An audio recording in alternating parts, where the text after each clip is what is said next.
Good afternoon, everybody. It says I'm live and in color. Happy Saturday. I think it's the 20th or 21st. Oh, doggone it. I keep doing this. 21st. July 21st, 2018. And it happens to be about 5:46 in the PM time on Eastern Daylight Time. So I'm your intrepid host, Mr. David Null. Thank you very much. And I'm so very happy to greet you with love, honor, and blessings to every one of you. And there's a glare up there on the top up here. That's my upstairs doorway. I couldn't figure out where there's no light on up there, but it's the light coming in from the doorway upstairs. But anyway, oh, good. It's annoying to me. Here I am again, wanting to thank all of you.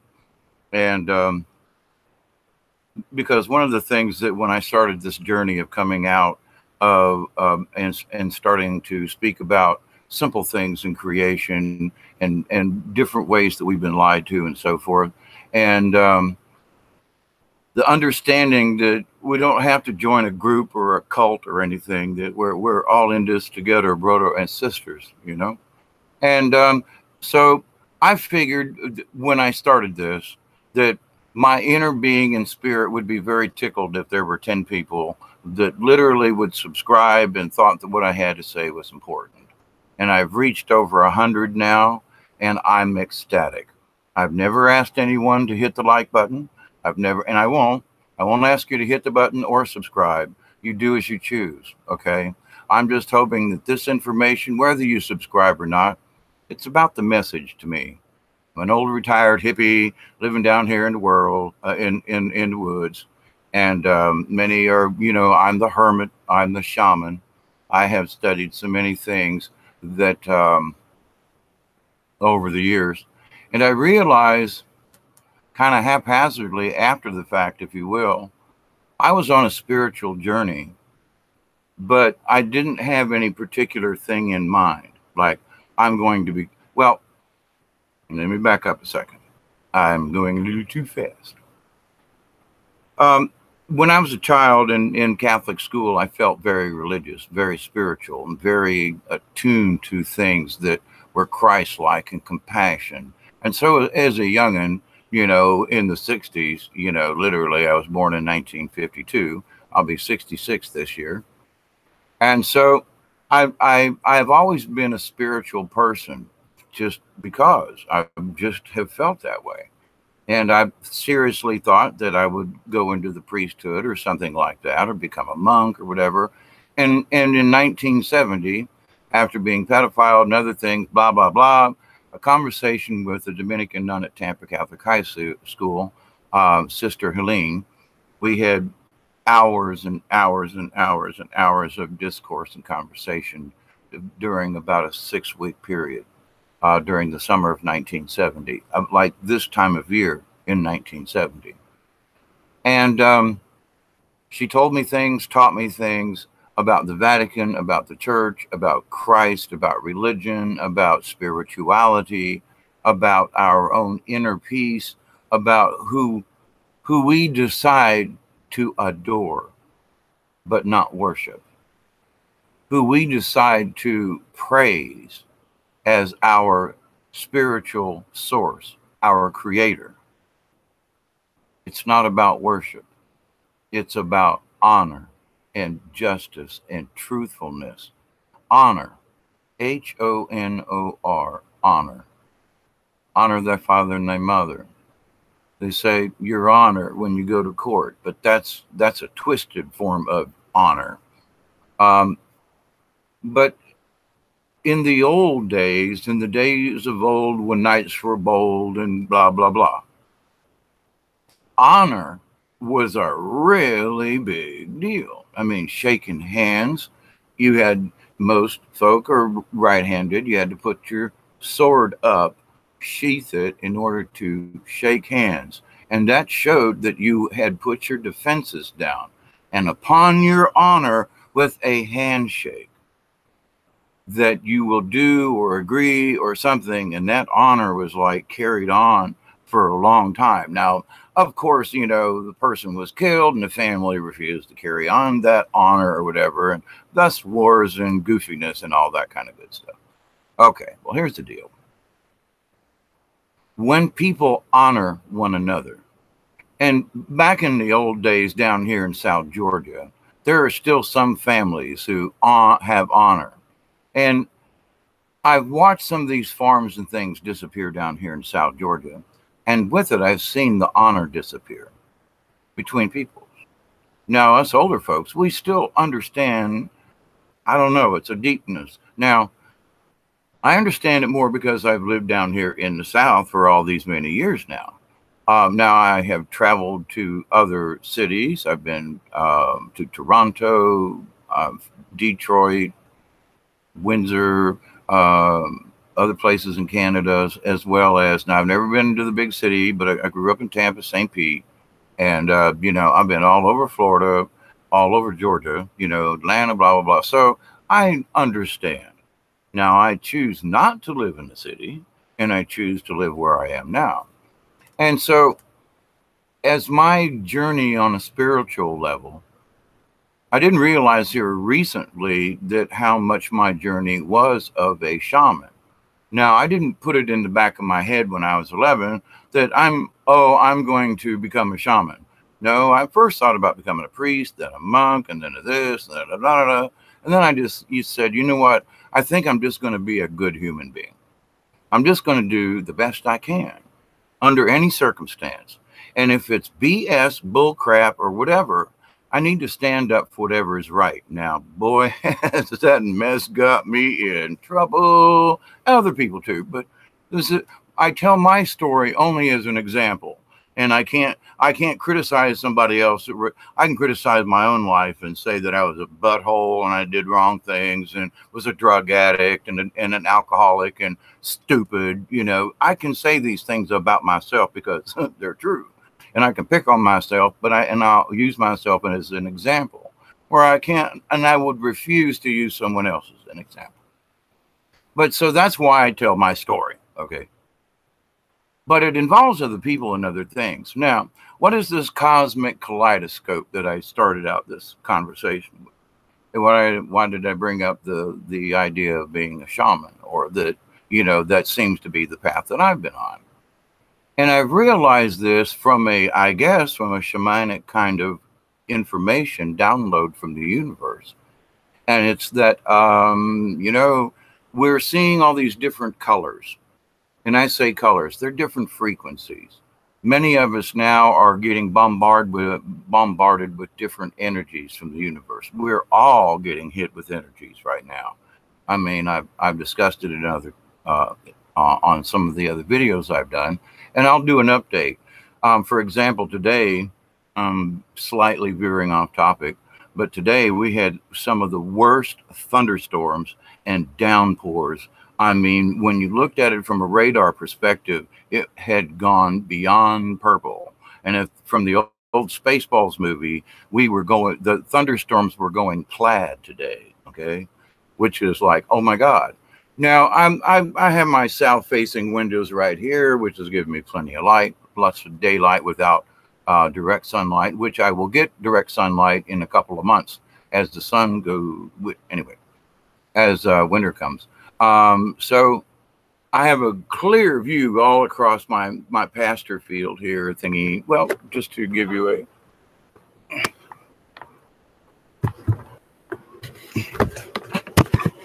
this is the view from my window.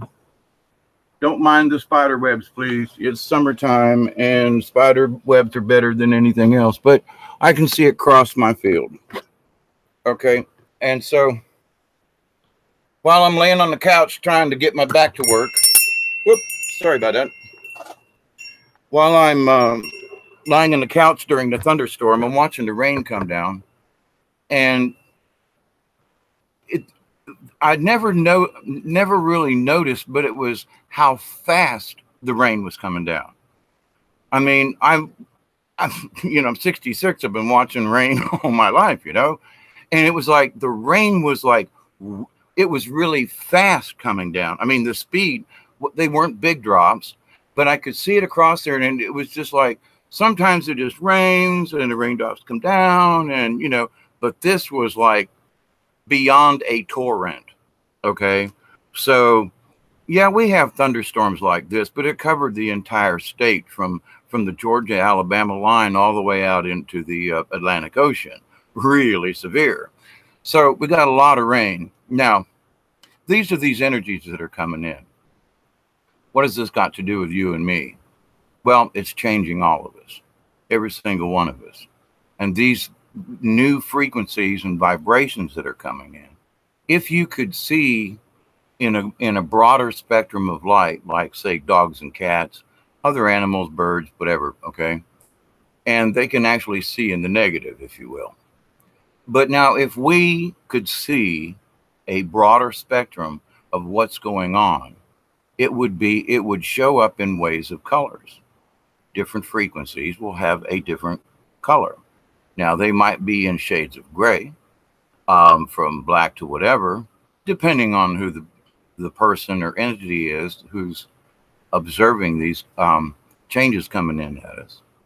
But they are coming in, and we're being warned that we're going to get a heavy strike here in the next few days. Now, the kaleidoscope, if you don't know what a kaleidoscope is, I mean, as kids, we all had one, little cardboard tubes with some colored glass or pieces of plastic or something in there, and you twist it, and then it has little mirrors, and it gives a kaleidoscope effect. Absolutely beautiful. And so you get them with different colors. You could get them with reds or greens or blues or a mixture of colors. And when you hold it up to the light and you turn the tube, it gave you a different point of view. Well, that's what's going on right now. We are getting this kaleidoscope of energy coming in from the cosmos. It's here. We are going in it.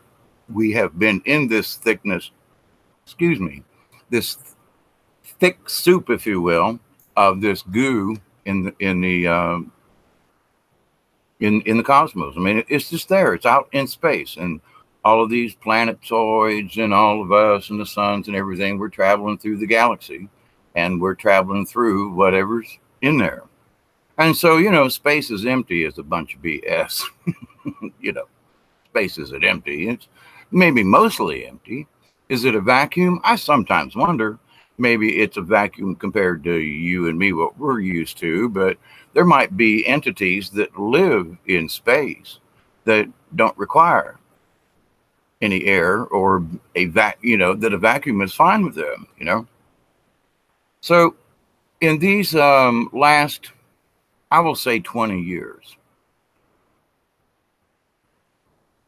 with all of the sci-fi movies and everything that have been, it's almost impossible to not have watched a sci-fi movie.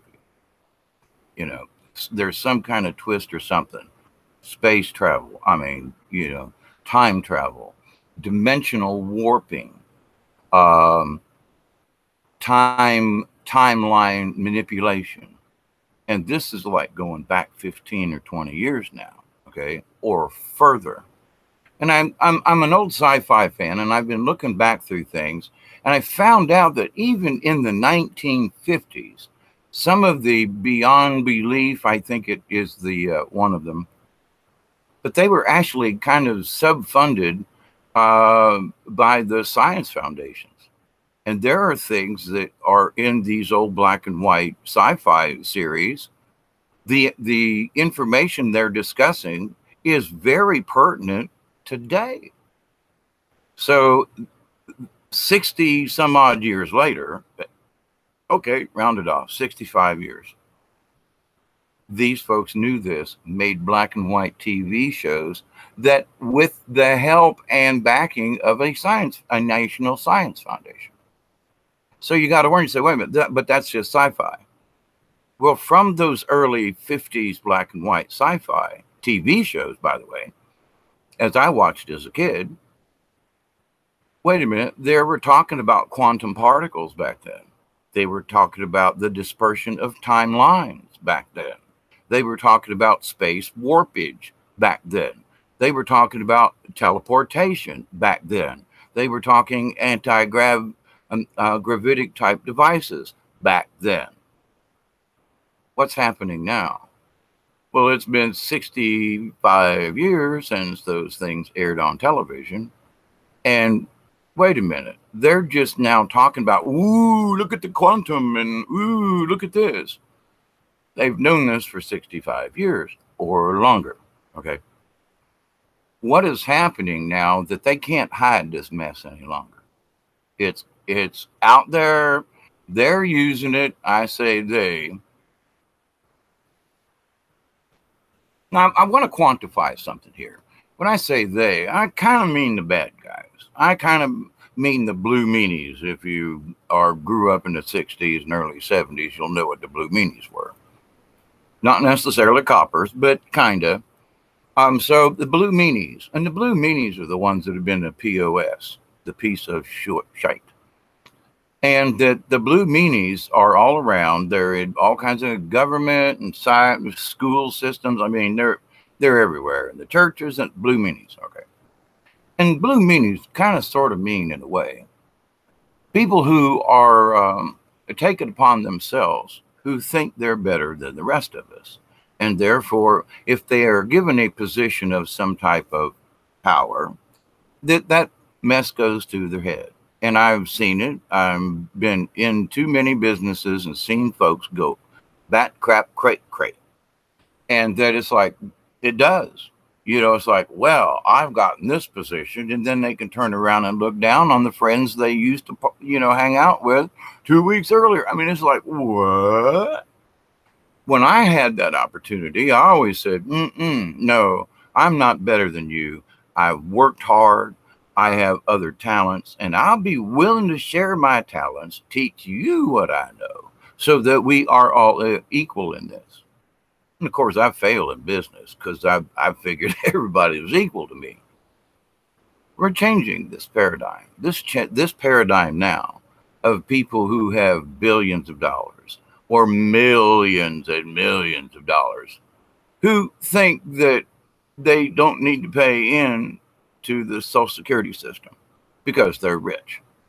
And if they put into the Social Security system, which us poor people worked our ass off for 50 years to do for them, so they could be rich, they refuse to pay into the Social Security system. And then when you get someone like me, a baby boomer who's collecting Social Security, and then you find out they snatched the rug out from underneath us, stole our money, and now a lot of us boomers are living on a mere pittance. And if you think $1,000 a month is like, oh, you're welcome, Dave, for your, I've been working and they've been taking out Social Security on me since I was 14. I had to get a special worker's permit.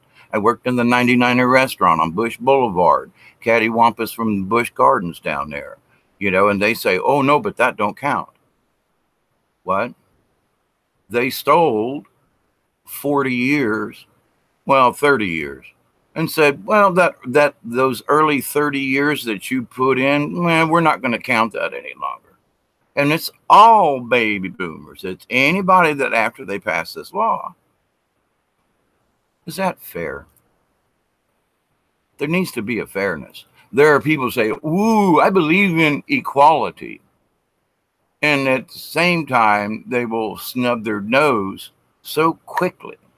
And it's, well, but that person up there has a drug problem. Well, I know people who are really rich who snort cocaine all the time, and they got a drug problem. They're just rich and can hide it. Other folks aren't so lucky. They have problems and issues have come to them in life, as me and other people that I've met and known in my travels in this journey, in this life. And I think to myself, there were a lot of us that had really good jobs, and we worked our butt off. When they said, and I mean, my son is still mad at me, when they said on Friday afternoon, you will be here tomorrow or lose your job or get points or whatever. And you go, but I don't want to lose my job. Back then, $10 an hour was like $25 an hour now. And so I had to show up for work the next day. or get points or lose my corporate job. Ended up losing it anyway. But then my son was like, well, you didn't come. Well, I had to work. Oh yeah, you always blame it on work. You work versus instead of me. Well, and then where am I now? I put forth all that effort back then to be cheated out of now. Because people think differently. They don't think that we are all equal. They think if I reached this new point, I went to school. Therefore, I am better than the rest of you dumb butts who didn't finish, who aren't. I'm a senior, I graduated, and now I can stick my nose up at y'all because I've achieved this goal. And I've seen it, I've watched it, and it really brings me to tears. This is the wrong energy. And we're going into a paradigm shift. And I've spoken on this and will continue to speak on it, in that there are people from around the planet who are feeling the same cosmic type energies. It has nothing to do with religion. It has to do with our spirit. And a lot of folks are going, you know what, Dave? Hawkeye, what the hell does it matter to me? I do my job. I go to work. I don't beat my wife and kids. I love them. We try to sit down. It might not be every night, but we sit down and have meals. We try to be family. We try to do things together, and we love each other. So what's wrong with that? Nothing. Nothing. But do you understand what all that is that you're working for? You're working for your family. You have these things. Now, if you're like me, was just a regular schmuck that worked for the guy, I was always able to make more than minimum wage after I worked at a place long enough because I tried, I achieved, I worked harder. I cleaned up in a corner when I wasn't asked to do so. I did things that I saw, if I'm supposed to be the sweeper of the floor, this floor is going to be perfect. I'm not going to, there's a little bit in the corner, forget about it. I'm going to go clean the corners. So when somebody comes in, they go, oh my God, your floor is so clean. The corners are clean. Doesn't take but a minute, but it's impressive. I mean, there are little things that other people are like, I'm not going to bend down and wash the corner. I do. Because I want to impress someone. If it's my job to do that, I will do it. And I will do it to a point, not to be OCD about it, but hey, there's dirt in the corner. I'm the floor cleaner. Do your job. Versus, I need to. Well, that's the energy that's coming across like now. And I get it. The system has changed us so much. It's all about capitalism. And even poor people will talk about, well, capitalism is great. Capitalism is for sugar mama. What? Capitalism is what keeps people poor. Now, can you rise above it? Yeah, sure. You can come off of the street with a good idea, and people have done it and will do it and will continue to do it. But the odds are like 0.001% of the population will be able to do that because everybody else has got the money to control it, buy your idea, or just snuff your ass out. Back in the 70s, there was a guy who was showing people down in Florida how to convert their carburetors over and do this thing and run their automobile off of water, the H2O kind of, or the HHO, the Brown's gas kind of deal. And he just disappeared. There are several people who were just outright murdered or had bad accidents, or what they were trying to patent or show to other people was just bought up, taken out, and they were just simply removed. Nobody found them anymore, or they did and they were dead. So the rich folk, them folk, the blue meanies, have a tendency to well, wait a minute now, we've already have an investment here. And this investment is capital investment. They had to put money up front in order to make this product. So if you've got something that's going to screw with what they just did, sorry, bye-bye, elimination. Now, they want to brag and discuss and talk about, we love competition. No, they don't. That's bananas. They don't like competition. No, they don't. Sorry, they don't. Being in the corporate world and an engineer and traveling around for you know, for the company that I did, and seeing the inner workings and all the stuff, I'm like, man, oh man, you know, come on, folks, you know, we can do better than this. So these cosmic energies are changing all of us. There are some of us who are like, well, okay, I have been trying to walk a spiritual life more than most normal folk. It's just my thing. You know, I like the outdoors. I like Mother Nature. And so therefore I'm already closer in a lot of ways because that's just who I am. I like it, you know, outdoorsman. Okay, blah, blah, blah. Other folks, you know, are more comfortable in a concrete and steel apartment building. Okay, you know, second floor, third floor, or high rise out looking over the city. Fine. Now, is it do I have the right to judge whether or not that person is in touch with their spiritual side? No. Because you can be in high rise. If your energies are focused, if you have found where your grounding is to Mother Earth, to the universe, if you are focusing your energy on that type thing, then it's like, okay, there you go. You can see it. You can understand it. And you can go out to the park, but you might like the view. Well, I like the view from the top of a tree.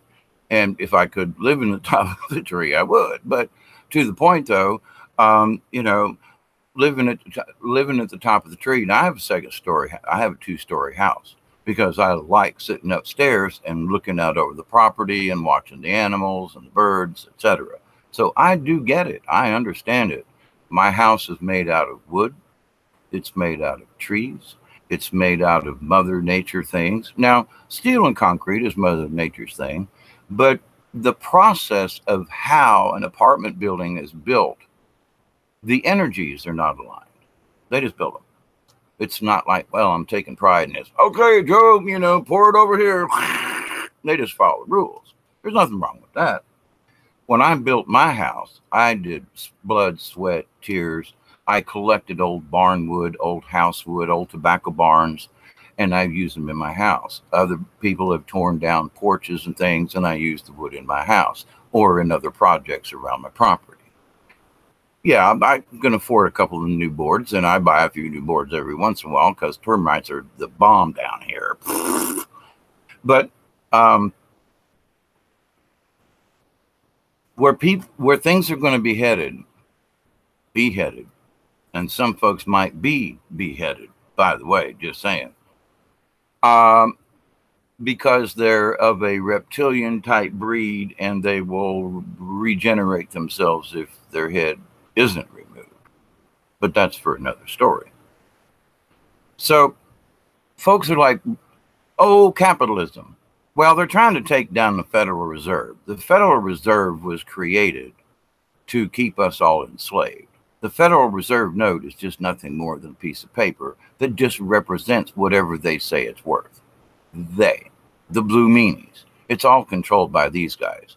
Now, if you did any of your homework back in the day, Jack Kennedy, before he was assassinated, was trying to bring back silver-backed money in the United States Treasury.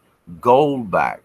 Silver, I used to have, if they weren't stolen from me, I used to have some silver certificates. And it says silver certificate on it. And that if you redeem it, you're supposed to receive that equivalent of silver. Not a dollar, but if silver, a dollar's worth of silver might now be like this much versus, but anyway, to the point. And they, you know, they murdered JFK. They stopped that. They stopped him trying to correct the Federal Reserve note and fix it back with a gold-backed system versus oil. Now, when Nixon came along, he moved it into the oil-backed currency, which is now a fiat currency because what is oil worth? It's worth whatever they say it's worth. Oh, it's worth, you know, $100 a barrel today. Well, wait a minute. It was $35 a barrel yesterday. Oh, yeah, but, well, things happened. What things happened? We had a meeting. And what happened we decided to, well, oh, the value of that oil just went up. Why? Because we said so. That's why. There is no other reason. There's oil all over the place. There's so many fracking wells in the United States. Mother Earth is screaming at us to please stop. But she's going to get her due diligence. She's made that promise. And if you're not aware of what's going on with the earth, then you should really please pay attention to what's going on around you. That thunderstorm this afternoon, I'm sorry, I've seen frog stranglers before, but this particular rainstorm that came down through here was absolutely unbelievable for a couple of hours. Unbelievable. We're in it. Do you want to discuss Revelations, the end of the Bible? Oh, we're dead. We're more towards the end of Revelations than people realize. And it's not about the end of the world, per se. There's going to be some folks who are going to, Earth's got to shake, Earth's got to do her thing. People are going to be stupid. So crap's going to happen. Can't help it. Crap's happening now. Crap was happening before. But to the point, though, there are so many of, I say us, and we are a group of just folk who like to talk about a different point of view on this. Now, the biggest thing is that these capitalists are trying to shove it in the opposite direction to socialism. Now, people are trying to say that socialism is communism and all that.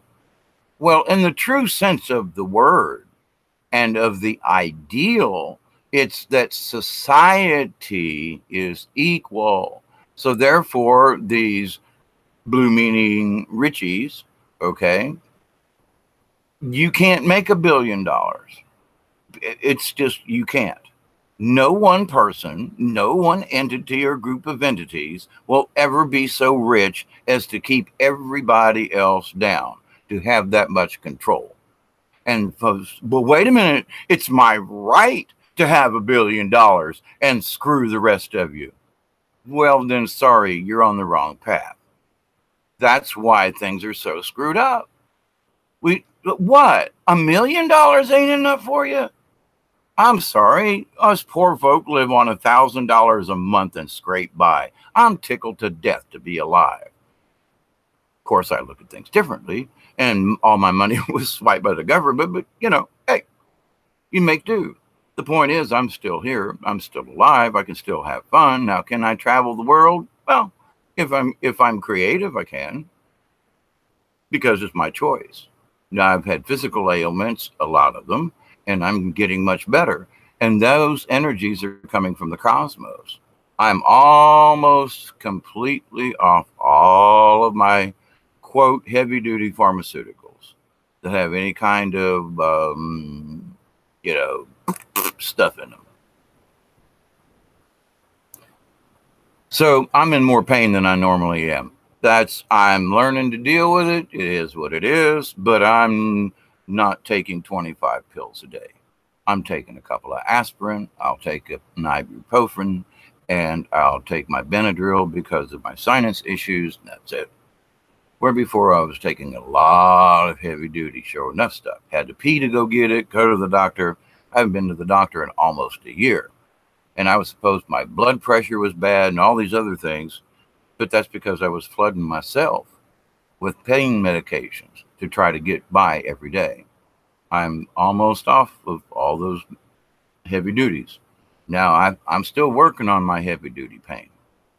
Personal issue. But with that, though, it's brought me a clarity of mind. It's really impossible to explain the more that I've come off of these morphine type drugs, etc. Now, trust me, I'm in a crap load of pain. Those drugs really did help. But also the addiction to them and what the addiction was doing that I wasn't really even aware of. I was just like, holy crap, it's been 6 hours and I need my pills. Well, now I can go 12 hours with 1 800 milligram ibuprofen. where the ibuprofen was one of 8 pills I would take every 6 hours. So it's like, well, so I've learned to deal with my own pain management. I've asked Creator and Source and the cosmos that these energies coming in will help heal me, will heal me, will heal me. And I'm doing better. Some days are not, but we take with the good and the bad. At my age, I see folks, who have condemned themselves to a wheelchair and very rarely ever get back out of them. I was in a wheelchair many years ago. I said, no, we ain't going there. And I'm out of the wheelchair. In fact, I haven't used my cane in a while. But anyway, I digress.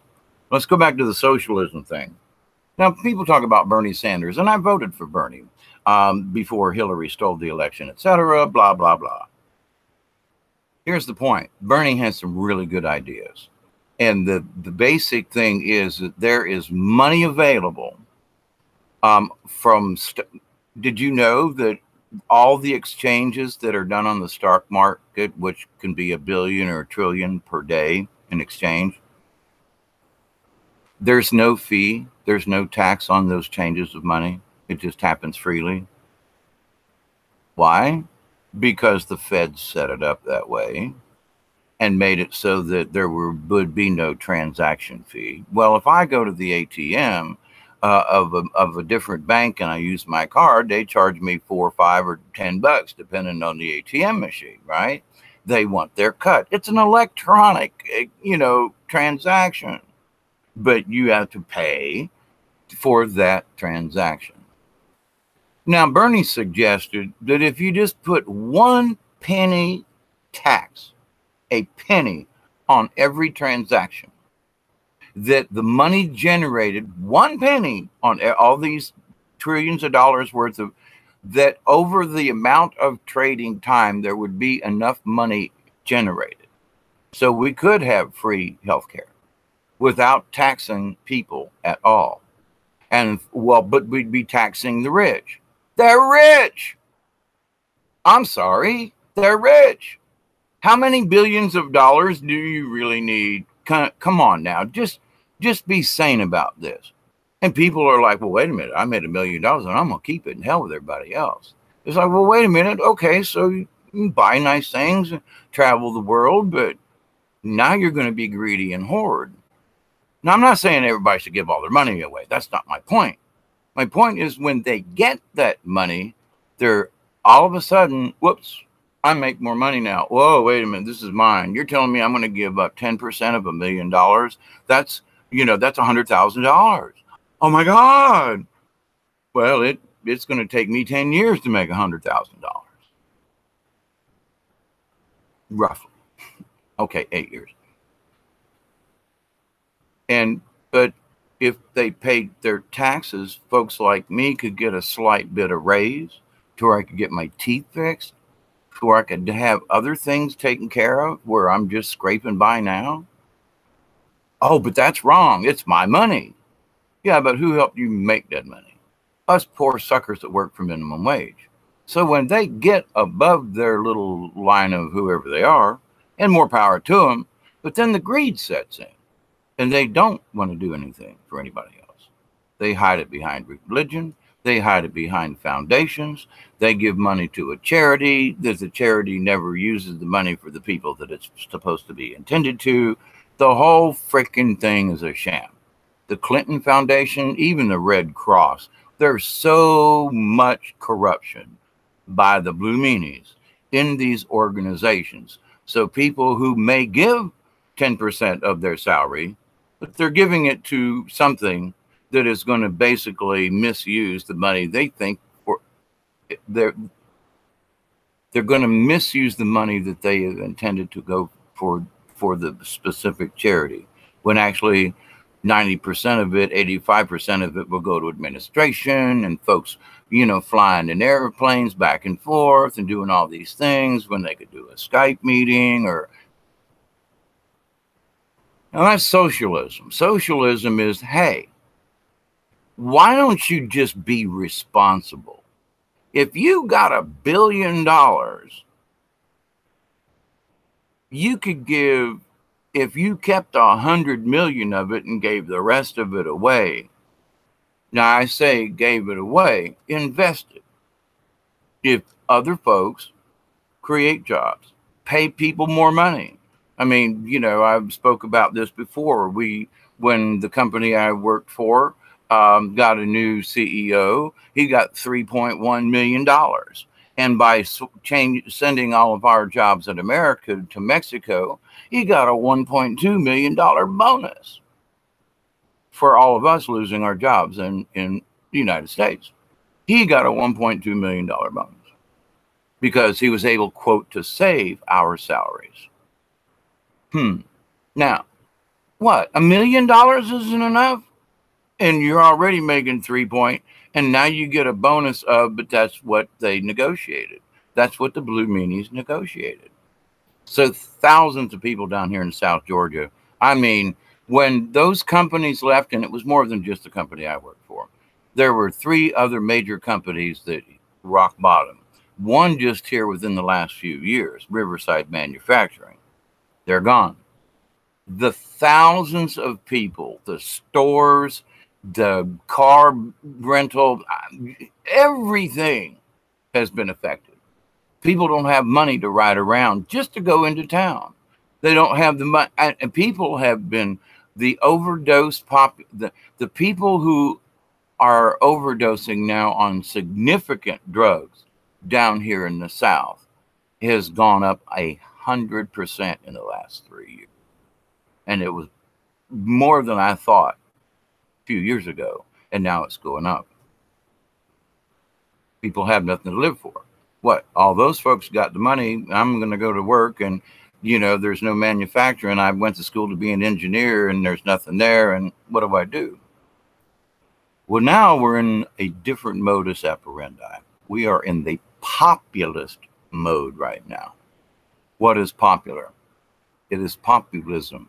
It is the population. It's you and me. We're the population. Okay.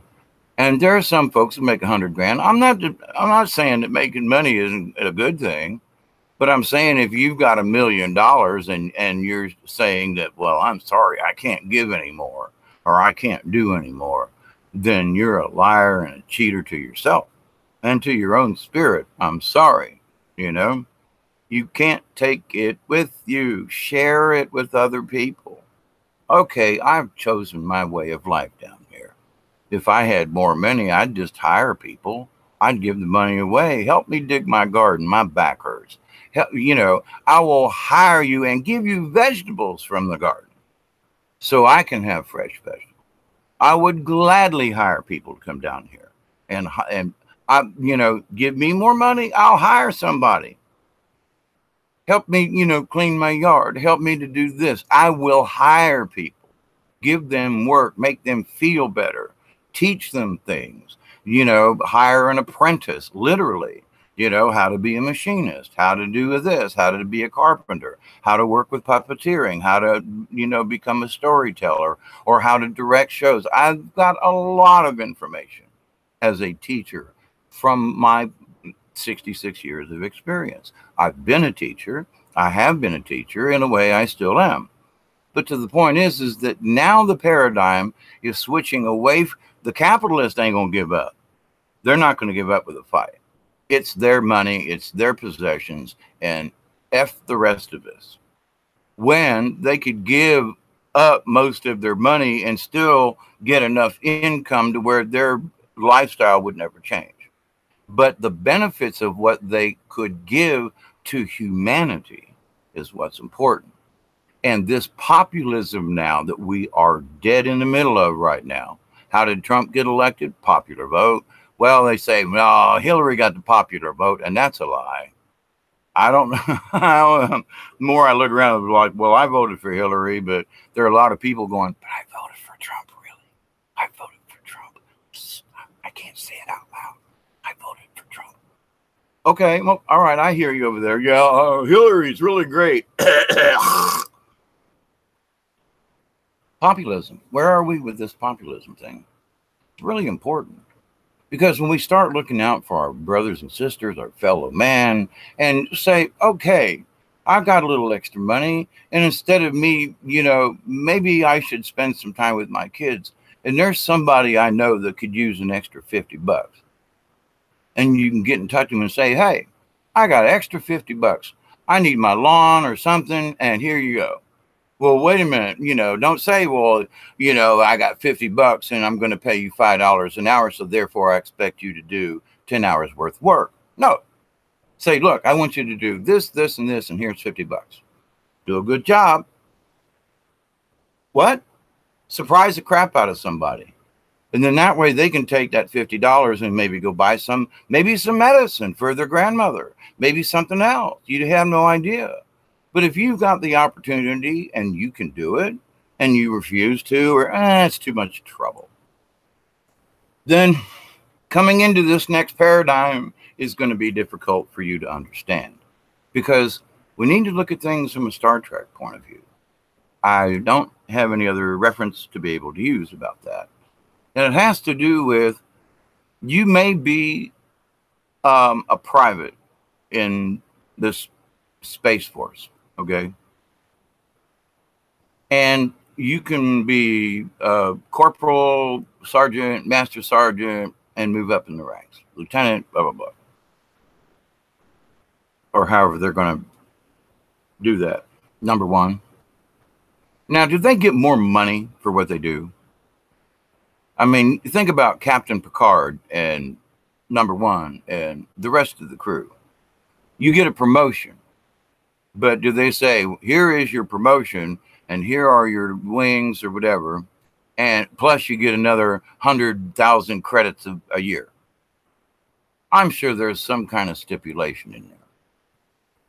But now the ISBs look at education and becoming a captain or, moving up in rank as a privilege, not a right, but a privilege. And as they move up in rank, what they receive is honor, because now they have the responsibility of being equal and showing equality to all the other beings. Equal. Now, okay, you might be an ensign and you might be a first lieutenant, but if you're all on the same ship, y'all got to eat the same kind of food, y'all got to go wash, blah, blah, blah. In that, we are all equal. So I'm using a Navy reference, but, I think it's a good one. If you're and we're on planet Earth, and we're not looking at planet Earth as a spaceship, if you will, and there are those who say, well, it doesn't matter.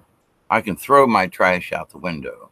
I can do this. I can frack the earth and push out oil from the cracks. And I can do this because I can. It's my free will to do so. Okie dokie.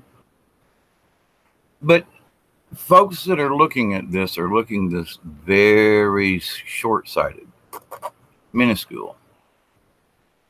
When I see how much destruction it has been done in my own backyard, how the river hasn't flowed.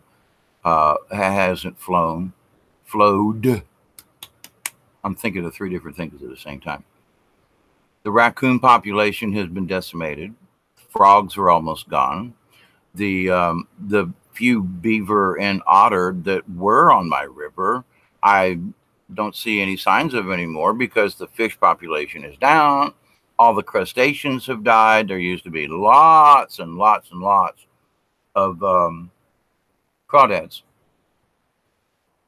You can't see. I can't find them anymore. They're gone. Pollution in the rivers. And because the rivers haven't flowed correctly, then the pollution has settled, which has killed off all the small aquatics and the crawdads and other little crustacean kind of things that most people don't even understand exist in freshwater communities and so forth. They're all gone, or pretty much gone. Folks don't care. I try to bring it up down here in the South. Big deal. Yeah, you're just an old hippie down in the woods, but I'm watching our ecology rumble. There are no bees anymore. We used to have great big Carpenter Bees that come out in the spring and battle each other. And no Carpenter Bees. Now, I don't really like a wasp, but certain wasps have a specific duty, and that's that they like to go and find larvae laid by different moths and butterflies or whatever, and that the larvae now, because there are fewer things to eat them, are ripping gardens to shreds. And people like me who are trying to garden organically, I mean, I refuse to use, quote, chemicals on my garden. But at the same time, it's like I can't keep up with the worm population. And because the wasp population is down and other things are different, well, so now there's a burst and the bird population is way down. I used to have 4 to 5 different families of cardinals live around here and just in my yard with eyesight. And they'd cross and they'd feed, and I got bird feeders out. There may be 2, maybe. I only see 1 cardinal family now. And that 5 that I was talking about, that wasn't all the cardinals. I'm saying within just looking out the window, I knew of 5 different families within eyesight, not counting the rest of the birds. There aren't any. I haven't seen a blue jay. I haven't seen a blue bird. I haven't seen a mockingbird. Even the crows I have disappeared. What? Flocks of geese used to fly over twice a year, going south down to Florida and down to spend time in the swamps down there for the winter and winter over. They don't come over anymore. This last winter, summer, spring, whatever, within the last year and a half, no geese, no big flocks, no big patterns flying, nothing, none. Used to see them all the time. And I mean, coming in, squawking, they do great big circles where there'd be 50, 60 birds at a time. You don't see them anymore. They're gone. Now, people say, well, yeah, but they've moved. Well, the flight lines and the flight paths have changed because the magnetics on the earth has changed.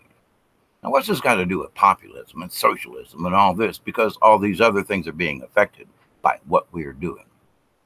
And people are understanding that we've had enough of this crap, please. Let's stop this mess.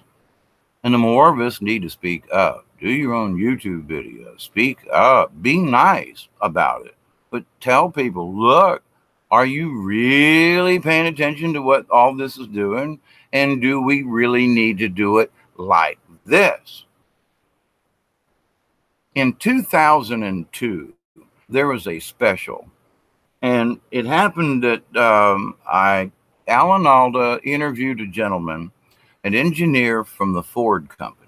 And I've met some of these guys in my workings with Ford, Chrysler, and the other businesses in the auto industry that I was an engineer for. Now, in speaking with this engineer, he asked him, he said, how hard would it be to convert this vehicle? Now, it happened to be that vehicle was a Ford Escort. And the engineer said, not hard. And he was like, well, Alan asked, well, how long would it take for this to get into production? And he goes, we could be producing hydrogen cars with tanks and safety in 6 months.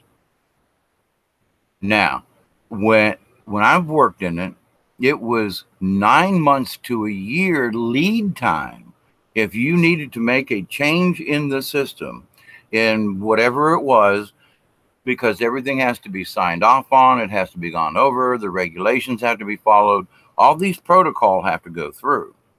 And it takes 9 months for things to move simply because it has to go through so many hands. And other things have to be in place, like the machinery or the tooling or the scheduling or the workers, whatever it is, it takes that long. And his answer was 5 months, 6 months. What? That means that they were in 2002, they were already anticipating that the United States could move, instead of oil, to hydrogen, clean burning, but they refused to do it. Now, it's still there. We don't have to burn oil. We don't have to do this fracking crap. There are technologies, without going into outer space and the ISBs, that we already have. But they, the blue meanies, wish to keep us trapped. Now, if you had your own hydrogen thing, that you could make your own hydrogen with a solar cell, because hydrogen is basically, you cook off the hydrogen from water. And if you split it out and turn it into a gas, you get an oxygen and a hydrogen and certain things, blah, blah, blah, and it's Brown's gas. Okay. They use it to weld with. I mean, okay. And it's free, but you do have to break the bond of the hydrogen oxygen thing. You do it with low voltage electricity, and you can do that with simple solar panels and some water and a gizmo. I mean, it's not really that high tech, but the thing is they simply refuse. I mean, the new computers in my Mazda out there, I would have to rip out the computer and put in a different thing. I mean, because the computer won't allow the mixture ratio of what the hydrogen oxygen would do for the engine. People are trying to do this now, and they're having to take things off and to go into the computer. But now, if you have my old Chevy, if you have my old Isuzu with a carburetor, then you can use Brown's gas, and you just change the timing a little bit, blah, blah, blah, and they run great. So what does this have to do with everything? Well, these blue meanie folk have been holding our energies down, our technologies down. Capitalism is good for them, but not for you and me. Socialism is communism. No, it's not. Socialism, in its true form, means we take care of each other, that we are all more equal than not. And just because somebody doesn't get up and do the same kind of work you do, doesn't mean that they're worthless. Now, they may have a different point of view. They may have had something happen to them in their lifetime, because I've seen it happen with people, a bonk on the head, to where they used to be fairly smart or could at least understand certain things. Now they're like, just stare and they don't do anything. Well, that part of that is by programming, commercials, video games. I mean, I myself, when I've suffered for years with seizures, I can't look at bright, flashy lights. And people say, well, you just become oversensitive to it. That's partially true. But things that used to bother me, like flashing lights for going down the road and seeing the sunlight come through the trees, that could trigger. It doesn't bother me anymore. But these flashy lights on the computer and the different ads and this, boom, boom, boom, and all these graphics and things that all these younger folk think is so damn cool, they're actually turning our brain into mush. So when there's a quick change commercial and a bunch of flashing lights, first thing I do, block it. It helps. And I've gotten severe headaches simply because I was just watching, a YouTube video, but they started using all these flashing lights and quick change pictures. That's how that mess rots our brain. It really does. And I know folks go, oh, come on. I've been there, swallowed my tongue, seizures on the floor for what they can do with flashing light in your brain. Okay. Not fun. Not fun. And so people have already been programmed by the acceptance of these light flashes. Okay. That's why folks are addicted to their cell phones. They're addicted to certain light patterns that's hitting their brain. It's not the information they're looking for. They're looking for the stimuli. They have to look at the screen. It's not, for me, when I use my computer, a lot of times I will listen to it and not watch the screen. it's a YouTube video, something like that, and it like a discussion of mine. I won't sit and look at myself talk. Sometimes I do, but like Rex there, or someone, you know, that's okay. But to the point though, I will use it more as a radio than I will as a television. And folks who sit around and have a conversation are less likely to be flashing lights in my face, is the other point of that. What has this got to do with us right now? Well, our energy levels are changing. The kaleidoscope of our life, the sun's basic color has went from a yellowish orange, and as all us old timers talk about remembering, is now have more white to bluish. That means the frequency has changed. That means some of the vegetables that I used to grow very easily here in my local garden and in the yard simply will not grow now. And I'm in the process, along with a lot of other people across the planet, who are moving towards a greenhouse with supplemental lighting. In other words, LED, you get the light in the correct frequencies, okay? And so the more yellow tones, and it's like things just aren't being produced. And it will come down to the point where, because there are no bees, and down here around Moultrie, Georgia, where I live, there is a bee apiary where they raise bees. And there used to be free-range bees everywhere down here. I haven't seen a normal honeybee, bumblebee, in years. And the apiary's 20 miles from me, where they're hatching them and growing them, and there are thousands, if not millions, of bees that they sell across the world. And we used to have bees that just, you know, migrant bees, escaped from the prison, if you will. But to the point, there are no honeybees anymore. There are no honeybees. There are at least half as many wasp nests. I mean, it used to be, I got barns and outbuildings and places, you know, and you were always bumping into a wasp nest. But it's like, I look around for them now, and it's like, there aren't even any wasps left anymore. Some, but nowhere near the number that used to be. And I don't use pesticides down here, so it's like my 18 acres is like a free range kind of, okay, y'all, come on in. If, you know, you're not in some place that's going to hurt me, I will leave you alone, spiders included. And it's like, I don't know where everything's going, but I know it's disappearing. I know for a fact that things are in a humongous change.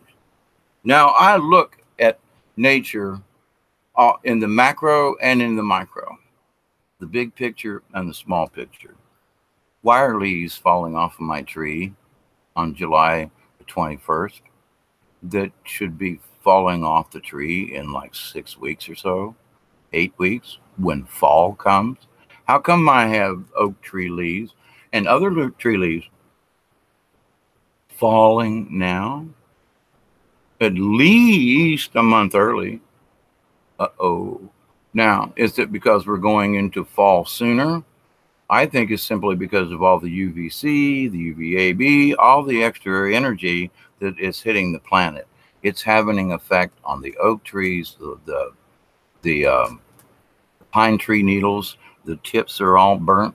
The higher up the tree is, you can see brown tips on top where the sunlight and the energy is starting to literally bake the top of these pine trees.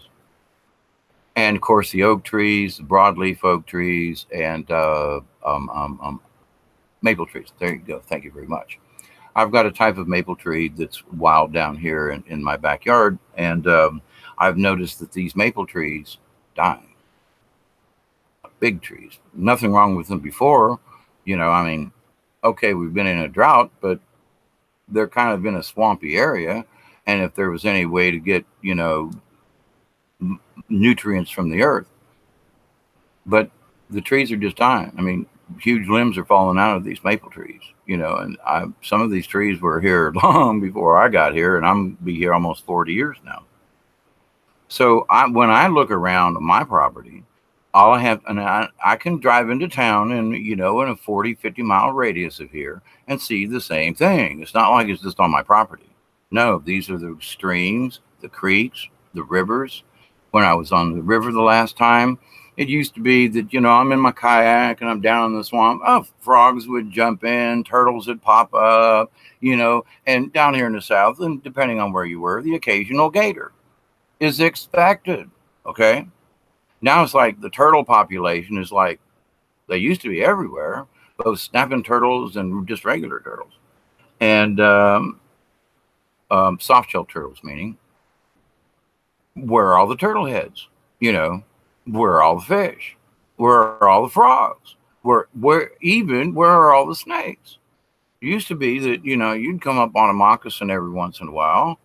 And it used to be, I mean, you know, we'd see a moccasin when we went down in the swamps almost every single time. And I've been in the swamp a bunch here in the last couple of years and haven't seen one moccasin. It's like, well, did we kill them all off? Well, I hope not. Moccasins have their point.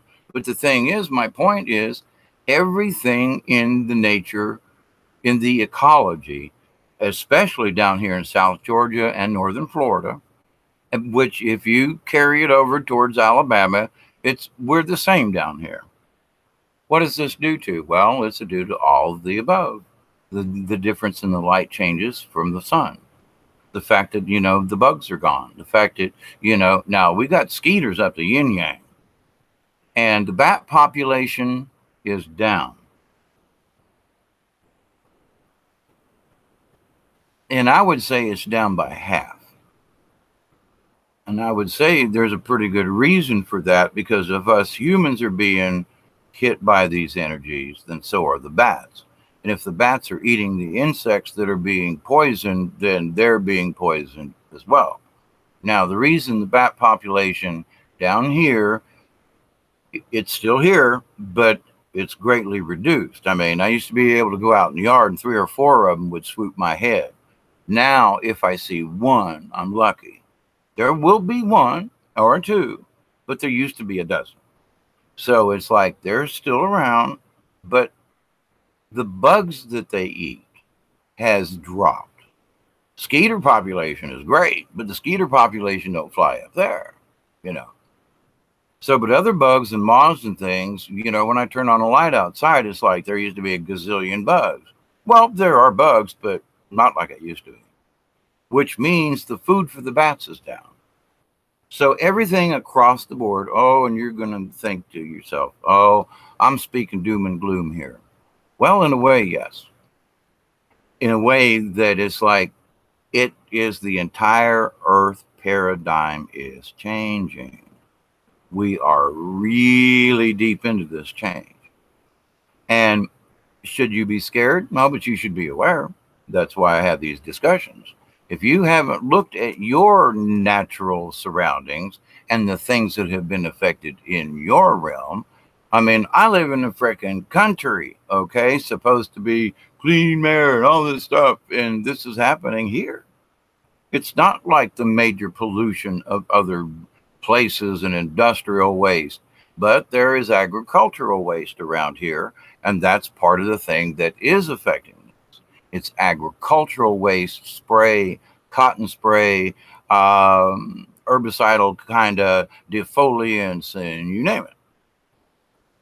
And because there has been so much of it used over the years, because our weather patterns have changed so drastically, we're still in about a 5-year drought here, maybe 6.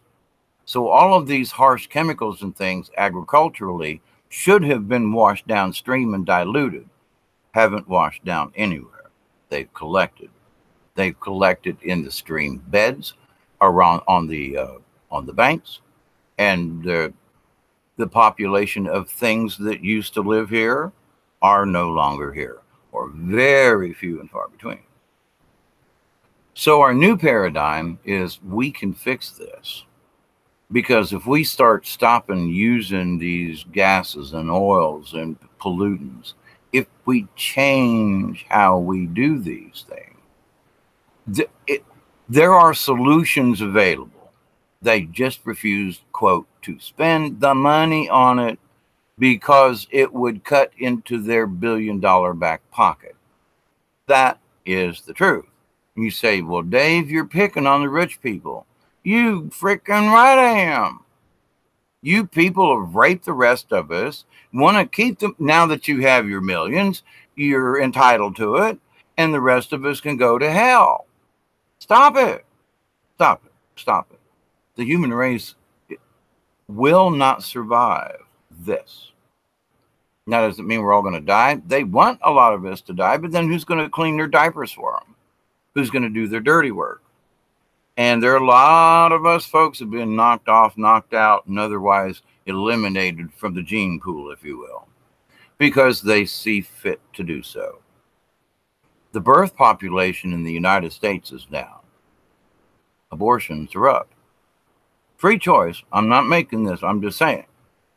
But so we should have reached 400 million Americans by now. And we're still, it's dropped.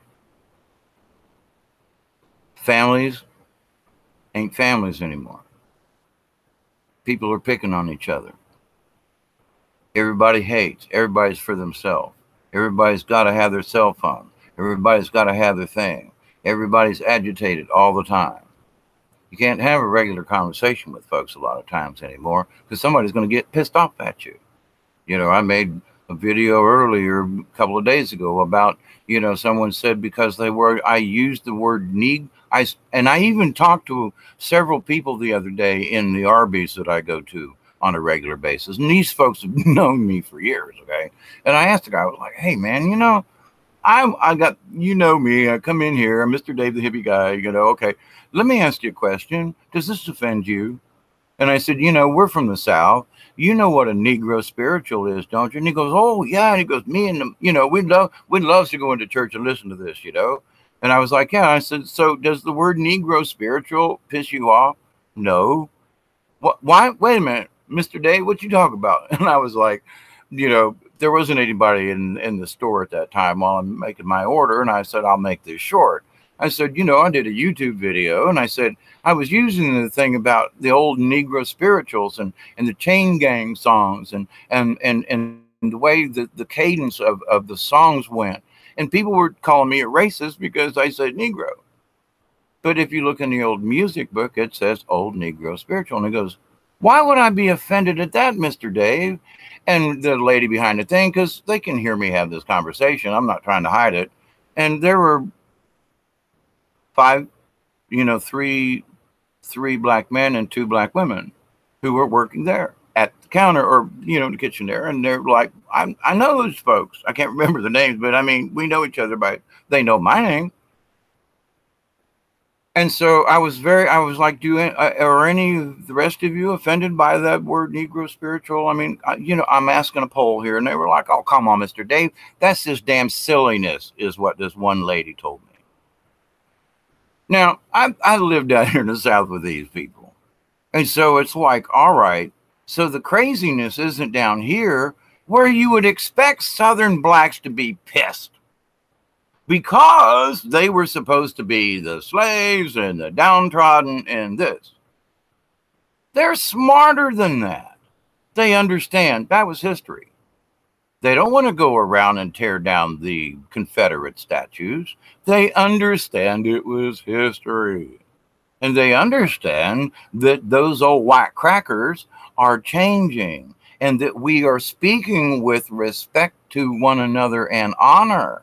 And now I look around at the rest of the United States, basically, in that some of these, I'm sorry, I don't know where these people get these ideas that if you say a word in any type of conversation, especially if it's trying to be an intelligent conversation, that somehow because you use Negro instead of African American, it doesn't say old African American gospel.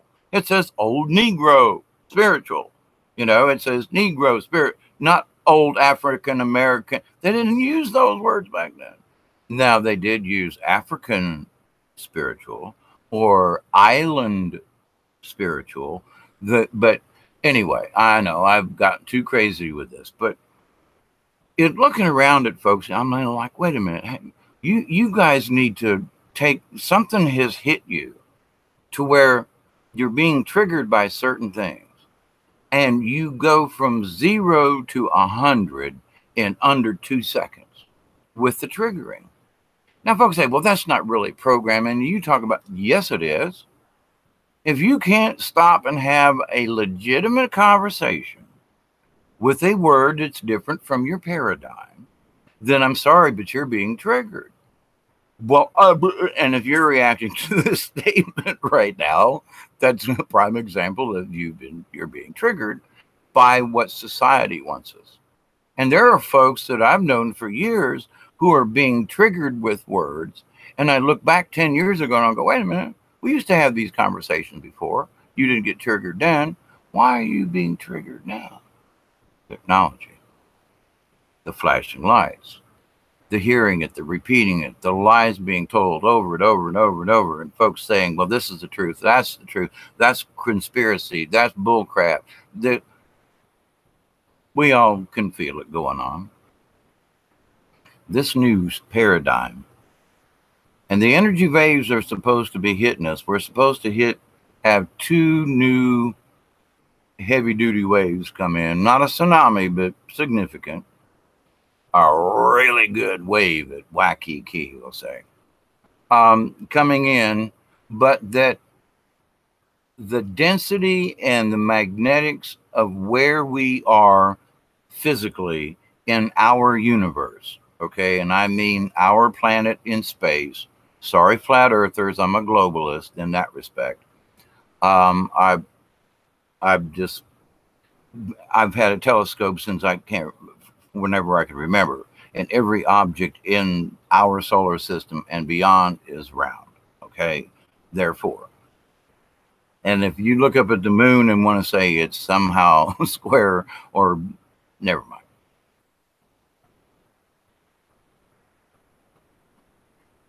The density of the space around us right now is affecting everything magnetically, big time.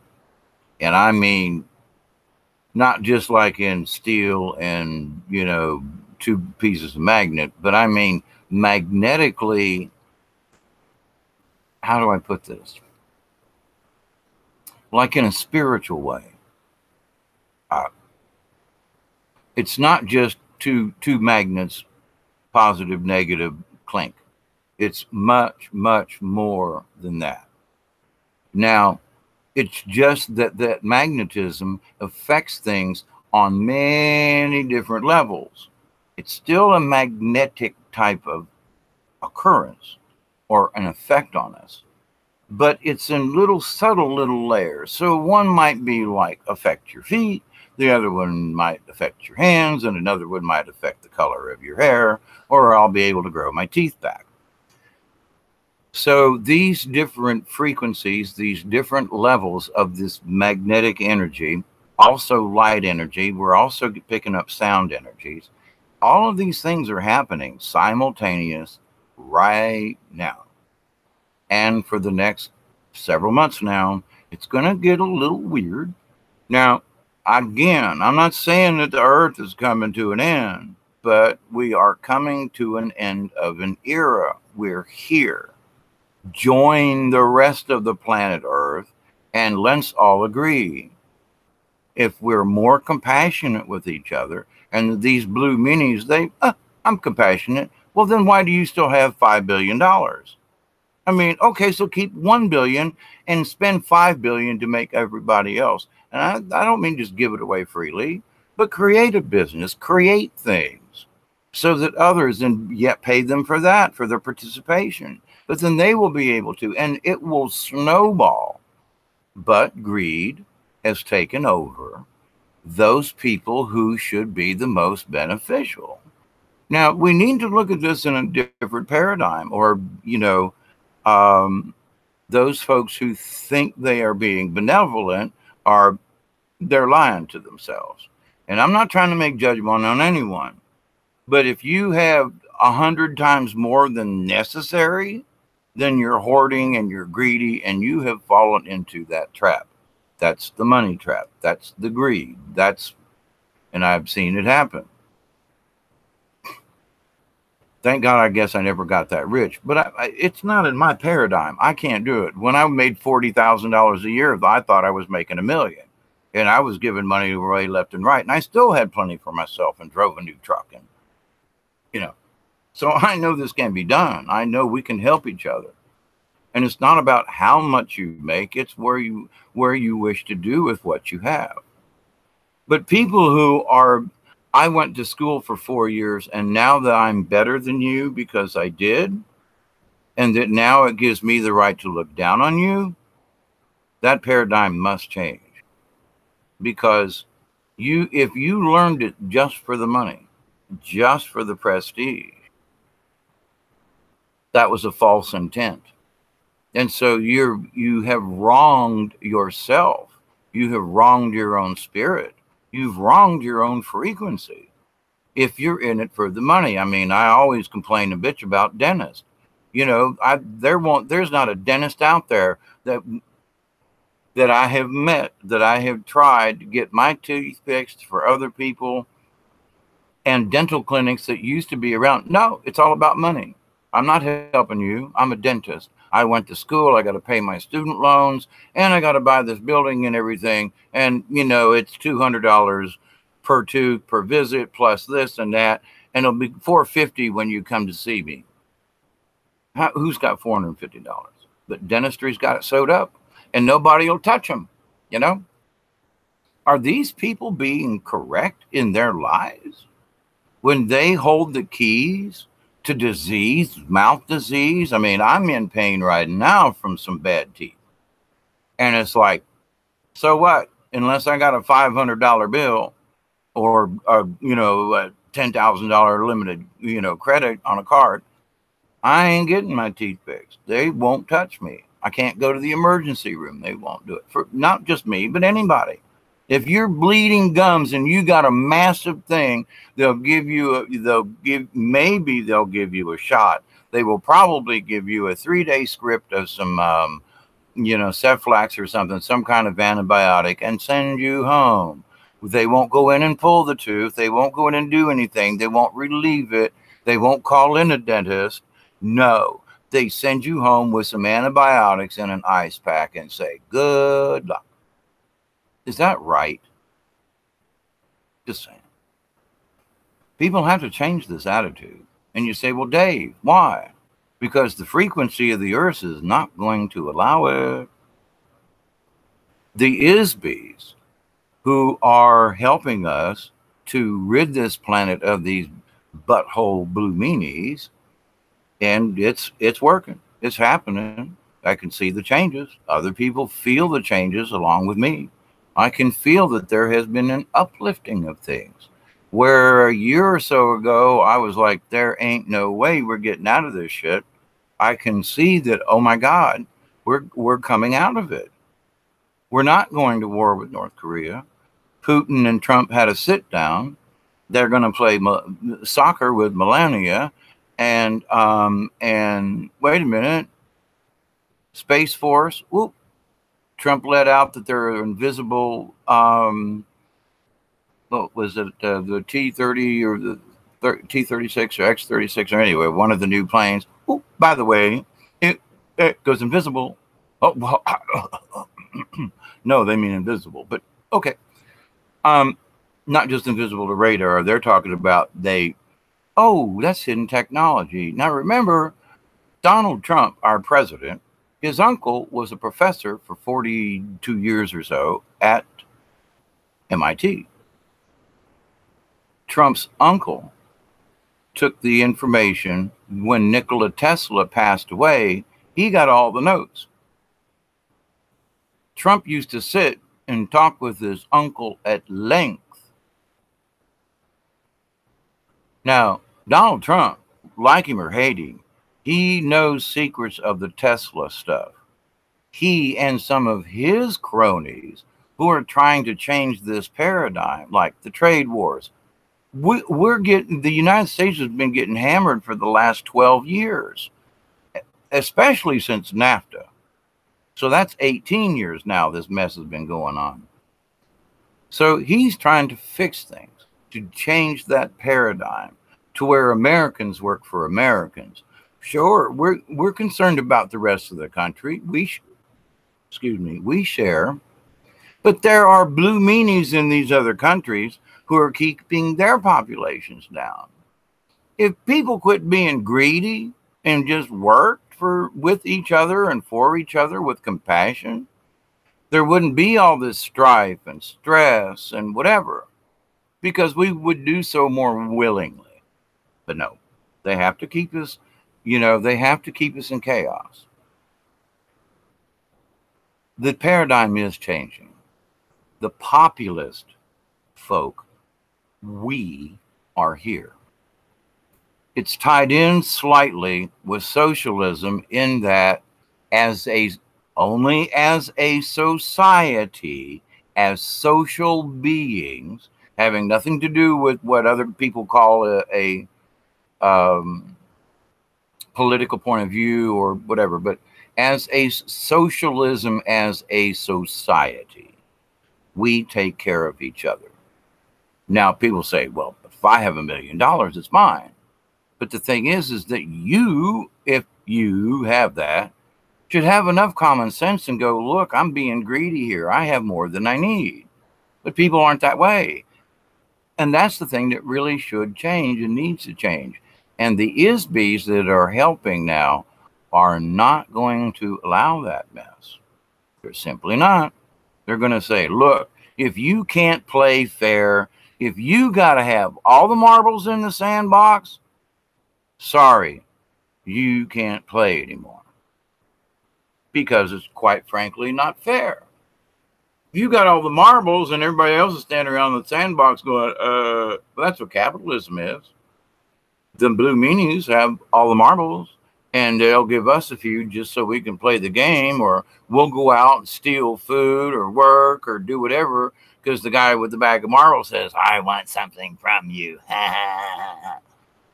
So if you want to play, but I've got the bag, that's not fairness. This planet is changing. This paradigm must take over. And I don't mean with pitchforks, but if somebody's going to be that bad mean about it, maybe so. Now, do I mean these people need to be beheaded and killed? Some of them do, because they just did nasty stuff. But that's killing or having revenge upon these people is not the answer either. We need to say, okay, we asked you, we tried, and now you're going to play fair or you're not going to get anything. That's what's going to be fair. Because you kept so much from other people, then we're just simply going to keep what you have and we're going to distribute it for you. Now, there are people going, oh my God, that's robbing from the rich and giving to the poor. You think that's fair? These people are being asked willingly now, the blue meanies, to be more human. Hey guys, you got lots of dough, lots of resources. Why aren't you helping more? And they're going, we don't care. And they don't. Why should we care? Why should any of us care about our neighbor? Who gives a crap, right?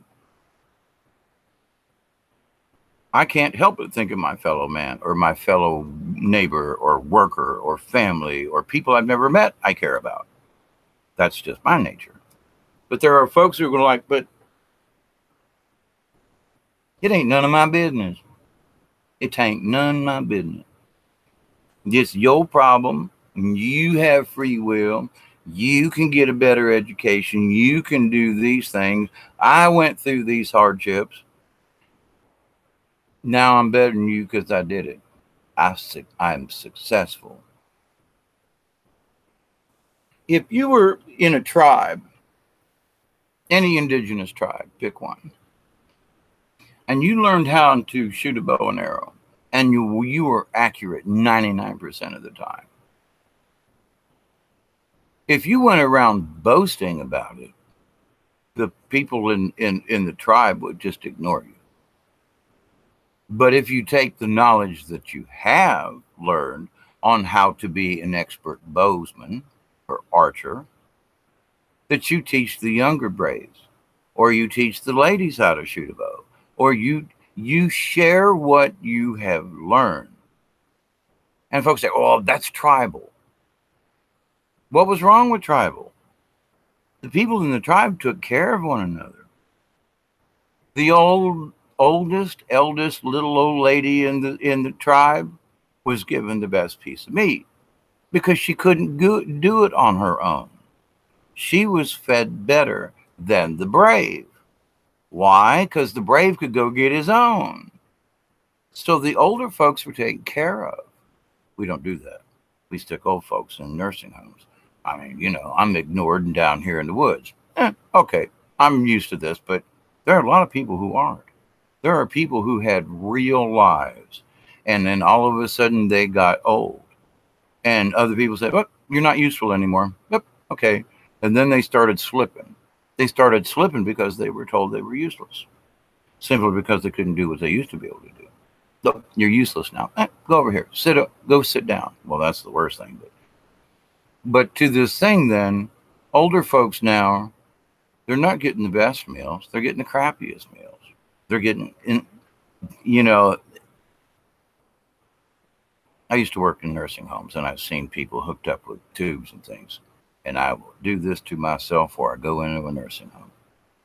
But anyway, so if that's living, if this is, you know, a tribe takes care of the young and the old grandmas and grandpas who can't go out on the hunt take care of the children, tell them stories, teach them, show them how to skin or flint knap or whatever, teach them skills that will help them, teach them the ancient knowledge that comes from the grandmothers and grandfathers.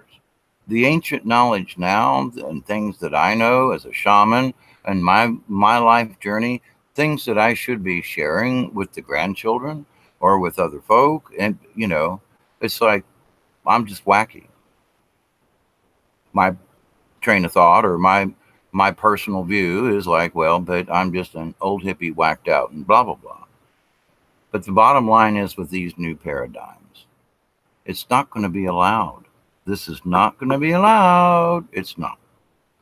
If you are of the greedy nature, if you are of the greedy heart, if you are so narcissistic that you can't see that by giving what you have, you will receive 10 times more back from the universe, and possibly even in money. I mean, when years ago, they used to have profit sharing in corporations, and they cut it out. They stopped it. People worked harder because they felt a part of the company because they shared in the profit.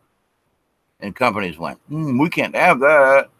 But all the workers worked harder. I mean, Briggs and Stratton at one time had this. There were several, one of the motorcycle companies. But anyway, several companies used to do that.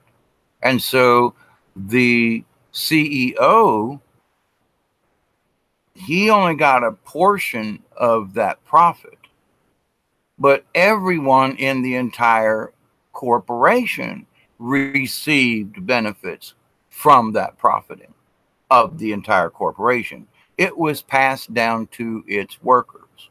And the CEO's salary was, okay, $1 million a year for a large CEO company. All right. But he didn't receive any more than the next guy as far as profit sharing. Why? Because his salary was already so much. And so those with higher salaries didn't necessarily get higher benefits because their salary was already high.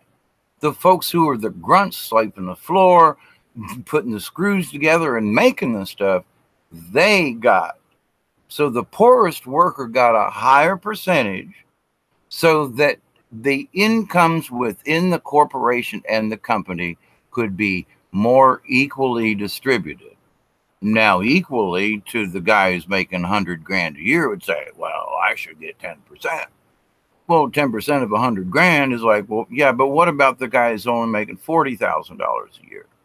And you're saying your cut of the share, because you already make this much money, you should also receive more from the benefits of the company, from the profit sharing. Well, what about the guy that's making 40 grand? What about the 50 people making 40 grand or less a year? But you make $100,000. You make more than 2.5 of these people do every year. But you saying that you should receive more because you already receive more money, because you are of a higher status. Now, from my point of view, if I've already got it, the profits I'm going to share are going to be with the poorest first, and then the next ones, and then the next ones, and the next ones. That's not how they turned it out to be. They turned it absolutely around. If you make $40,000 a year, you're only going to get $400. If you make $100,000 a year, you're going to get a $10,000 bonus. Where's the fairness in that? Well, the 100,000 and the 10%, and that's what that is.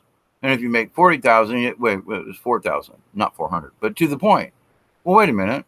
So everybody gets 10%, regardless of how much you already make. Now, does the person who's making $100,000 deserve 10% more than the lower guys who are doing actually all the work? He's already got money. So the whole idea of this is to help level out the playing field so that there aren't so many people literally just living from day to day to day and scraping by. It's so that they can live with a modest amount of life. And we can do this. We have the ability. Right now, there are CEOs across the board who are making $5 and $6 million a year. And you say, well, that's because they can. And they bluff everybody into, I'm worth $6 million a year. Well, trust me, if you didn't have the engineers and folks underneath you, that $6 million ain't squat, dude. You just know how to play the game with other uppity mugs. But if you try to come and make the product that you're selling on a worldwide basis that makes you that $6 million a year, you ain't got a clue. And all the people under you, you ain't got a clue. So they're overpaying the CEOs, have been for quite a while. That needs to stop. And then they should do it just because. Man, my workers are making a lot less money than me. But they don't. They don't care. So this paradigm must change. It's going to change because there are going to be people who are greedy or are just going to end up one day not understanding what the hell's going on. Now, these are from the ISBs. And some of these folks are going to have to be, in so many ways, retaught. They're going to be taught not to be greedy. They're going to be taught to be more compassionate. And there's nothing wrong with compassion. And if compassion means sharing your wealth, whether it be in money, resources, knowledge, whatever it is, if you're a Christian of a Christian-based religion at all, and you are withholding, if you are hoarding, I got here and this is mine syndrome, then you are way out of the Christ consciousness. And you missed the proverbial boat. So I'm not judging you, but the universe is going to judge you because of frequency. If you're hoarding, if you're being greedy, your frequency is wrong, period. And in order to get through the eye of the needle, folks' frequencies are going to have to change. So for the last several years, the New Agers and the folks, and I've been speaking of it for the last 40 years, but that's another story. in that we need to raise our vibrations. We need to raise ourselves above this mundane crap. It isn't about how much you own. It's not about what you possess, because if you die in the next 10 seconds, none of it goes with you. In the blink of an eye, it's gone. In the blink of an eye, your reality changes. In the blink of an eye, all thought process is turned upside down, and all paradigms are like, what? WTF? You know what I'm saying? This is important.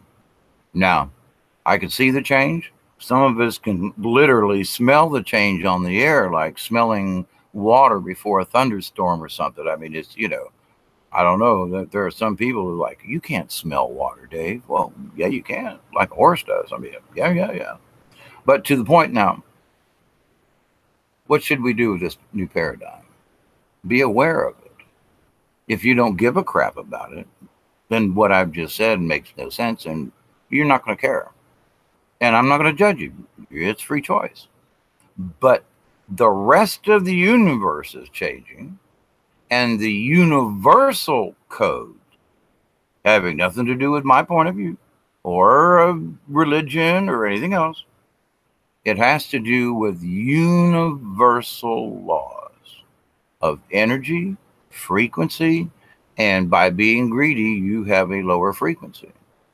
When you share and the love comes out of your heart and not from your head, when you let this energy flow from the cosmos, your energy vibration goes sky high.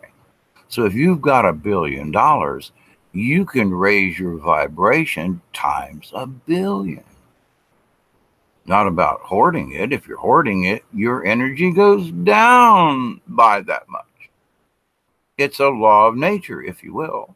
It's the law of the cosmos, of the galaxy, of this kaleidoscope of energies and things that are hitting us now and that are going through us now and are changing us now.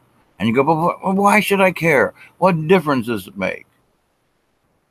It's up to you. You got a free will. But would you rather be of a higher frequency? A higher frequency of love, true compassion, true, honest, let's take care of one another, which, by the way, will also mean we're going to be taking care of Mother Earth. So our fish will come back. We can cure by frequencies. We can change the radioactivity of things. The is-bees, meaning is-bees, beings from out yonder and around us and through us, they're here now to help us with this. And I say, don't be surprised if you start seeing folks who are like here on a humanitarian basis to teach some of these new technologies, to explain to people these new types of thought processes. And you don't have to believe, you don't have to go along with it. But when these energy waves and being drugged through the cosmos in this different, space-time reality, things are going to change and you're just not going to understand. You're going to be wanting to seek out someone who's had a little bit of information. And that might be a shaman type. That might be just a spiritual relative or such. It may be me. I know I have extended my hand out to many, many, many, many, many, many, many people. And I put myself out now on YouTube and on Facebook. And I discuss these things because I may not be able to go around and shake everyone's hands, but I can give you all a loving hug from me to you right now, and by the way, this chat thing don't work when I use this format. So I don't know if anybody's tried to put something in the chat room or not, and if you think I'm ignoring you, it doesn't show up in this format. So I can't interact with you. I apologize for that. If any of you have tried to put something in the comment section, it's not because I'm ignoring you. It simply doesn't show up here, okay? I think it's important. I'm here to speak with you because this isn't doing me any good. I mean, I could be outside and doing other things, but before I went outside, I was told I needed to sit down and do this today. that I needed to speak and continue to speak on these kinds of things, because these changes are here. Just be aware of them. As I've said in previous videos, they're like big giant waves. Stay on your surfboard. Be safe. Don't try to do anything, hot dogging or nothing. But we need to ride these energy waves. They need to flow over us, through us, around us. If we try to stop them or fight them, these waves are going to knock us down and beat the crap out of us. So the best thing to do is to ride these waves like you're sitting on an inner tube. And some of them are going to take us way up and drop us down in a trough. And that trough behind the wave is going to feel like we're in a depressed situation, because the energy level went so high on the top of the wave, on the crest of the wave. When we reach that valley in between the waves, it's going to feel like depression to many people. Just understand, it's just the bottom of the wave. There's another wave behind it. So rather than, oh my God, I feel so bad today, and I used to do this myself, so I speak from experience on this. What I'm telling you is, like, when you feel this lowness, or wow, man, I'm almost depressed, just at the bottom of the wave, just hang on. Cling to your little inner tube, because there's another wave coming in that's going to bring you back up. Just chill. Do your best to try not overreact with this stuff. If you understand, and I'm talking about, I've shown in other videos, and it's happening now, we're getting these electron fluxes from the galaxy, from the sun, from other areas, and these are waves. Some of them are a little short and choppy, which kind of feel like we're getting hit like, and other ones are big waves that take us,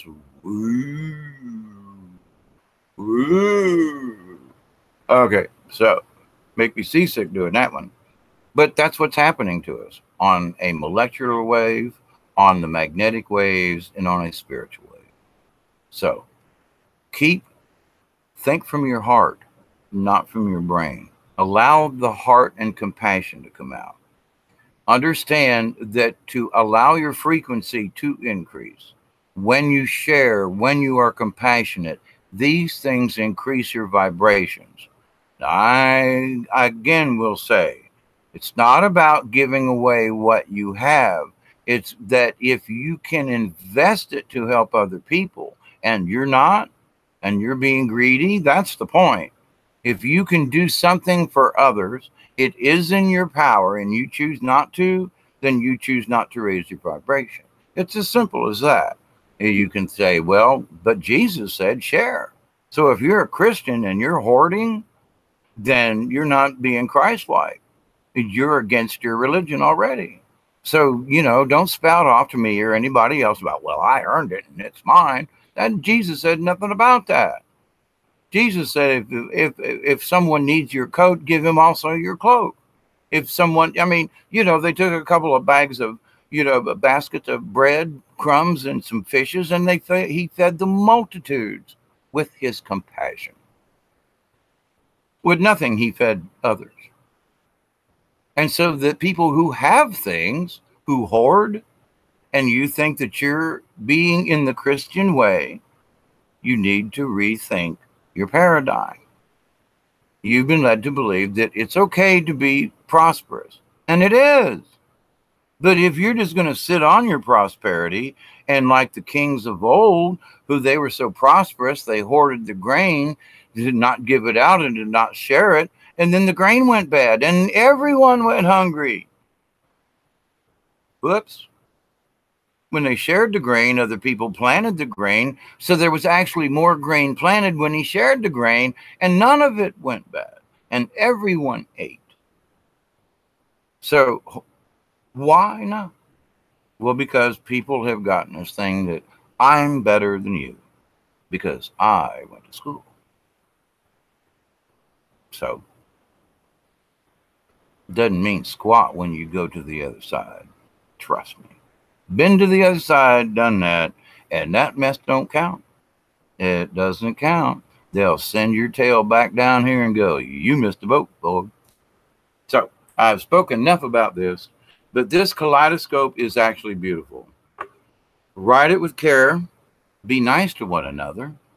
And I know, probably the folks who are going to be listening to me, they're not going to be the folks with the money or the resources to be able to do something.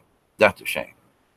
But in this new paradigm, if we all get our back pay, as it were, with the Jasara, Nasara, and all these other different things are being proposed, that the money that was stolen from those of us on Social Security, if we get our back pay, I'm going to hire somebody. I'm not going to buy gold and sit on it and worry about tomorrow. I'm going to hire somebody and feed them today. I'm going to help them. And it's going to help me. I'm going to get my yard mowed. My back's not going to hurt as bad. And okay, everybody wins. But other people have already made the statement, if I get my money, I'm going to buy gold and I'm going to sit on it. Well, then you're just like Midas and greedy, and you haven't learned a thing. Regardless of whether or not you are a millionaire, if you're a poor person and that's what you think, it's not about money. It's about how you care. It's about your compassion for your fellow man, your fellow isbies, your fellow beings in this universe, we're going to say. And it is bigger than the earth. And that's what people are going to have to understand. This is a universal law of commonality. And there are many beings on this earth that have disregarded that universal commonality. And that's that you don't hoard. You give to others. You share the knowledge. You share the wealth.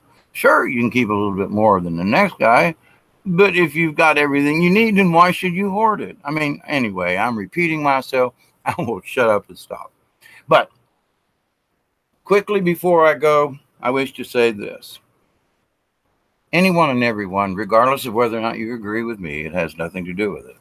If I have stimulated a little bit of thought pattern, if I have given you something else to consider or look at or maybe understand, because it isn't about money, it's not about wealth, it is about our frequencies.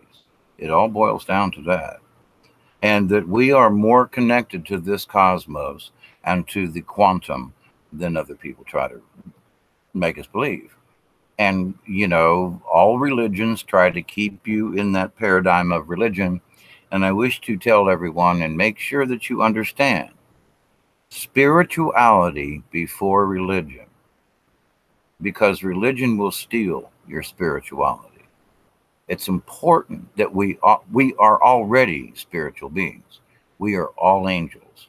Some say we're gods, but I'm just sticking with the angel part. I'm tickled to death about the angel part. We are all angels. We are all spiritual beings. And this has nothing to do with religion. So there are agnostics, there are atheists, and in a way, I'm an atheist too, because I don't believe in the God of the Bible or these other religions. I believe in Creator. I believe in the source of all. They don't need worshiped, but I adore them. I honor the Spirit at all times. It's about honor. It's about adoration. Jesus, God, never said to worship. He said to adore the Father.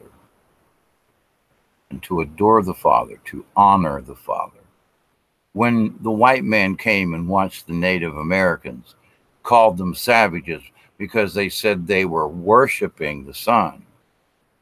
They were giving thanks to the sun. What they were doing was they were giving honor to creation.